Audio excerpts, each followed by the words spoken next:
안녕하세요. 최다은 변호사입니다. 만약 내가 성범죄로 고소를 당했다라고 했을 때 어떤 변호사를 변호인으로 선임해야 될지가 굉장히 큰 고민일 것 같아요. 그래서 오늘은 어떤 변호사를 선임을 해야 되는지에 대해서 얘기를 해보려고 합니다. 사실 어떤 변호사가 좋은 변호인인지는 저한테도 굉장히 큰 관심사예요. 왜냐하면 저도 의뢰인이 만족할 만한 좋은 변호인이 되고 싶기 때문이죠. 좋은 변호인이라는 건 결과만으로는 얘기할 수가 없는 것 같아요. 그렇기 때문에 의뢰인들이 불만을 가졌던 사항이 없는 그런 사람이 좋은 사람이겠구나 생각이 들어서 제가 어떻게 했냐면 수사 단계까지 다른 변호사 사무실에서 사건을 진행하다가 기소가 되고 나서 변호인을 바꿔보고 싶다고 저희 사무실에 방문 상담을 하신 분들이나 1심 단계까지 다른 변호사 사무실에서 진행을 하다가 또 마찬가지로 항소심에 돼서야 변호사를 바꾸고 싶다고 오시는 그런 분들에게 제가 질문을 해본 거예요. 사실 피고인 입장에서 변호인을 바꾼다라는 건 굉장히 불안 요소일 수 있거든요. 왜냐하면 이 사건을 제일 잘하는 사람은 기존에 내 사건을 담당했던 변호인이란 말이에요. 그런데 굳이 지금 다른 사람으로 교체를 하겠다라고 하는 건 전에 변호사 사무실에서 뭔가 문제가 있거나 뭔가 불만이 있는 사항이 있었기 때문에 그런 선택을 하는 것이란 말이죠. 그래서 항상 제가 물어봅니다. 전에 사무실에서 어떤 부분이 불만이 있었냐고요. 그래서 들은 얘기들을 취합해 보니까 비슷비슷한 거예요. 보통의 의뢰인들이 불만을 갖는 변호인의 모습이라는 게 있었단 말이죠. 그래서 그렇지 않은 사람을 찾는다면 실패할 확률이 적겠다. 그런 분을 찾으셨으면 좋겠다 싶어서 제가 안내를 해드리게 된 겁니다. 일단 첫 번째는 선임을 하기 전에 변호인과 직접 상담을 하는지 여부인데요. 대부분 불만을 가진 의뢰인들이 뭐라고 얘기를 했냐면 첫 전화 상담을 했을 때도 사무장님과 통화를 했었고 사무실로 방문을 하라고 해서 가봤더니 그 전화했던 사무장님과 다시 상담을 하게 됐다. 괜찮은 것 같아서 그러면 저 사건을 맡기겠습니다 라고 얘기를 했더니 그제서야 담당 변호사가 와서 꾸벅 인사를 하고 사인을 하고 도장 찍고 그러고 갔다는 거예요. 근데 저는 이게 심각한 문제라고 생각을 하거든요. 왜냐하면 결국 내 사건을 맡아줄 사람은 담당 변호사인데 변호사랑 제대로 상담도 안 하고 그 사무실을 선택을 한다? 그건 옳지 않다고 생각이 들어요. 내 사건을 담당하고 진행해줄 사람은 사무장이 아니고 담당 변호사인데 왜 그 사람 얘기를 한마디도 들어보지 않고 선임을 하냐는 말이죠. 그 변호사를 믿고 내가 사건을 맡길 수 있을지, 그 변호사가 내 사건을 얼마나 진지하고 깊이 있게 들여다보고 있는지 이런 거를 보고 선택을 하셔야 저는 맞다고 생각을 해요. 그리고 추후에 문제도 없을 확률이 높고요. 그렇기 때문에 어떤 변호인을 선임할지를 선택하기 전에 반드시 내 사건을 맡아줄 변호사와 직접 상담을 하시기를 권해드립니다. 그 다음 불만은 뭐냐면 내가 변호사를 선임을 했어. 그리고 나서 사건이 진행이 되는 거야. 그런 과정에서 생각지도 못했던 돌발 변수들이 얼마든지 나올 수 있거든요. 내가 전혀 몰랐던 사건의 증거가 나온다거나 아니면 나는 전혀 예상하지 못했던 피해자의 진술이 나온다거나 이런 부분이 발생을 한다면 내가 앞으로 이거를 어떻게 진행을 하면 좋을지 아니면 내가 어떤 식의 증거를 조금 더 취합을 하거나 어떤 식의 노력을 하는 것이 좋을지가 매 순간순간 불안할 수 있어요. 근데 그럴 때 이 변호사와 내가 소통을 할 수 있느냐 그 부분을 확인해 봤으면 좋겠어요. 불만을 얘기하는 많은 의뢰인들이 무슨 얘기를 하냐면 선임할 땐 좋더라. 선임할 때는 굉장히 자상하게 얘기도 들어주고 해서 당연히 잘 되겠거니 했는데 나중에 돌이켜보니까 변호사 연락처는 아예 없고 사무실로 연락을 해야 되는데 사무실로 연락을 했더니 내내 사무장이나 다른 직원들이 안내만 해줄 뿐이고 변호사님과는 사건에 대한 상담을 할 수가 없었다. 그거예요.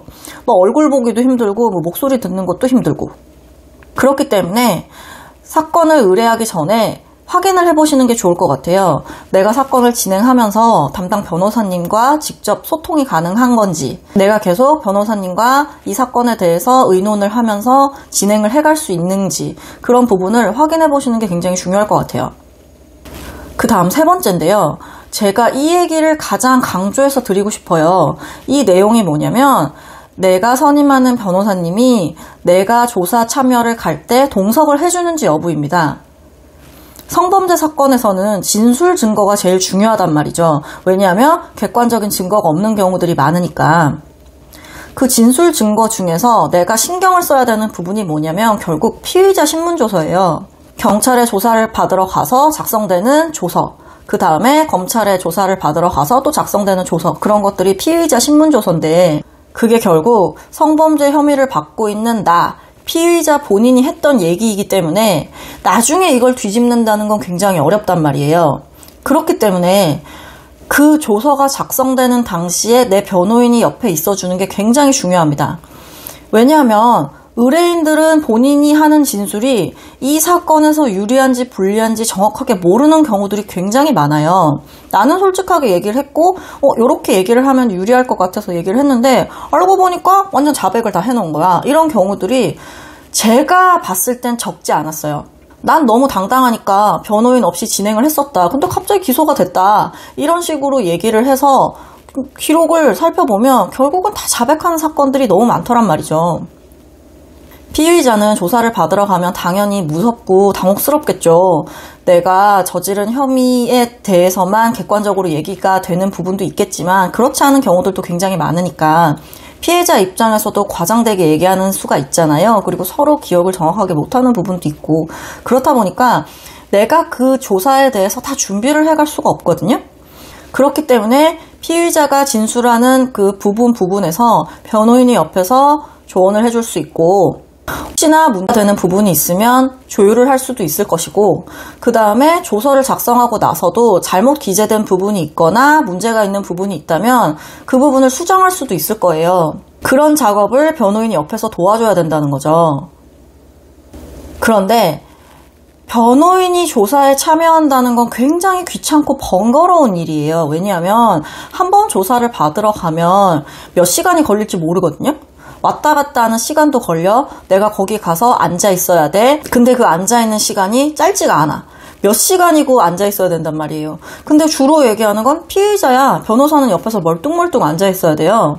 그러다 보니까 이 정도 사건은 혼자 가서 조사 받으셔도 아무 문제가 없다. 이렇게 얘기하는 변호사 사무실들이 있을 수 있어요. 물론 정말 단순한 걸 확인하는 사건이라면 그 말이 틀리지 않을 수 있겠지만 기본적으로 성범죄의 경우에는 진술 증거가 워낙 중요하다 보니까 조사 시에 변호인이 참석해서 문제가 발생하지 않도록 하는 것이 진짜 변호인으로서 역할을 하는 거라고 저는 생각이 들거든요. 나중에 그 조서가 엉망으로 만들어지고 나서 뒤집으려면 쉽지 않단 말이에요. 특히 성범죄의 경우에는 피의자가 조사를 받으러 갈 때 변호인이 옆에 있느냐 없느냐가 제일 중요하다라고 저는 생각을 합니다. 그렇기 때문에 내가 당신을 선임하게 되면 내가 경찰 조사나 검찰 조사를 받으러 갈 때 그 조사에 동석해 줄 수 있는지요? 이 부분을 꼭 확인을 하셔야 된다는 거예요. 결국 내가 좋은 변호인을 선임하기 위해서 체크해 봐야 될 점이 뭐라고요? 첫 번째, 내가 선임하기 전에 내 사건을 담당해주는 변호사님과 상담을 했었는지 여부. 두 번째, 내가 사건을 진행을 하면서 내 담당 변호사와 직접 소통이 가능하고 원활하게 연락을 주고받을 수 있는지 여부. 세 번째, 내가 경찰 조사나 검찰 조사를 받으러 갈 때 내 변호인이 조사에 동석해주는지 여부. 그 세 가지를 꼼꼼히 따지셔서 좋은 변호인을 선택할 수 있으셨으면 좋겠습니다.